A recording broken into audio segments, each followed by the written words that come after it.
Bəzi şəxslər var ki, dini əqidəsində, təvhid məsələsində problemi var.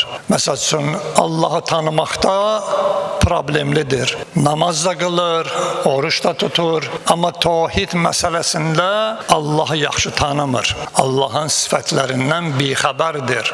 Hər gələn kənardan təbliğat və müəyyən təsirlər onu Allahdan çevirə bilər. Onu təvhid məsələsində aparıb başqa səmtə yönəldə bilər. Və yaxud da ki, ilahi peyğəmbərlərin haqqında problemi var. Peyğəmbər əleyhissalamı tanıyır, bilir ki, Peyğəmbər əleyhissalam Allahın haqq olan peyğəmbəridir. Amma problemi var, peyğəmbərin əxlaqında problemi var, onun özünün düşüncəsində. Peyğəmbər əleyhissalama nisbət verilən, xoşa gəlməyən əxlaqi məsələlər, uydurulmuş hədislər onun əqidəsində süslüt yaradıbdır. Baxırsan ki, İslamiyə yaraşmayan, Bəni Ümeyyə tərəfindən uydurulmuş hədislər bu günlərim onun əməllərində görsənir. Sual da olunanda deyir Peyğəmbəri mən hədislərdə oxumuşam ki, belənsinə olubdur, belə bir iş görübdür. Və yaxud da ki, başqa məsələlərdə, yəni insanın əqidəsində problem olarsa, onun dini salamat qalmaz. Onun üçün də lazımdır ki, insan bəzi məsələlərdə gərək dini elmlərin artırsın, din əhkamın, furu məsələlərin və yaxud da usul məsələlərinə diqqət eləsin. Fəqət namaz qılmaqla arxayın olmasın ki, qiyamətin günündə ona nəsə bir böyük nəsə mükafat veriləcəkdir. Bu günlərim görürsünüz ki, həmin insanlar ki, namaz qılırlar, amma günahsız insanları qanına qəltan eləyirlər. Bunlar nədən irəli gəlir? Bunlar onların əqidəsinin salamat olmaması, dininin də salamat olmamasından irəli gəlir. Və yaxud da ki, Peyğəmbər əleyhissalamın haqqında uydurulmuş hədislərə inanırlar və özlərinin də batil əqidələrində görürsən ki, günahsız qadın və uşaqların qanlarına qəltan edirlər.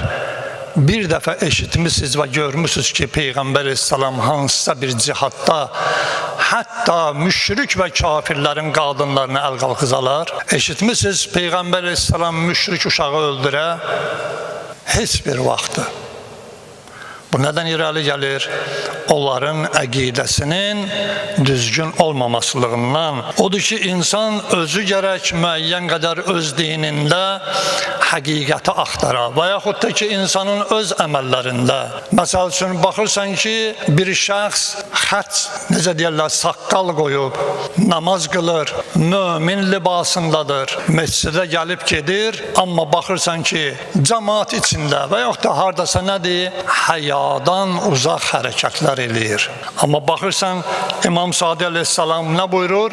Bir insanın həyası yoxdursa, onun imanı yoxdur, onun dini yoxdur. İnsan ki, Allah buyurduğu dinin libasında əgər varsa, gərək öz əxlaqına da diqqət eləyə. Yəni, həm əqidə məsələsində, həm əməl məsələsində gərək insan bu şeylərə diqqət yetirə.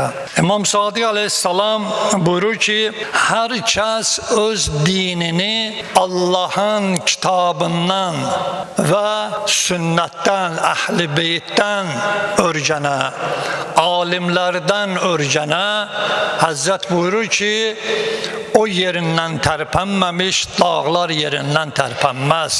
Yəni, əqidəsi düz olan şəxs heç bir vaxtı öz dinində şübhəyə düşməz və dinə xilaf iş görməz. Yəni, əqidənin möhkəmliyi dağları yerindən tərpədər. Deyirsən, tərpənməsən, dağlar tərpənməz. İmam Sadi əleyhissalam buyurur. Odur ki, insan gərək dini əqidəsində diqqət eləyə ki, örgəndiyi İslam dini, qıldığı namaz, tutduğu oruc hansı hökmlərin əsasındadır və nəyə söykənibdir?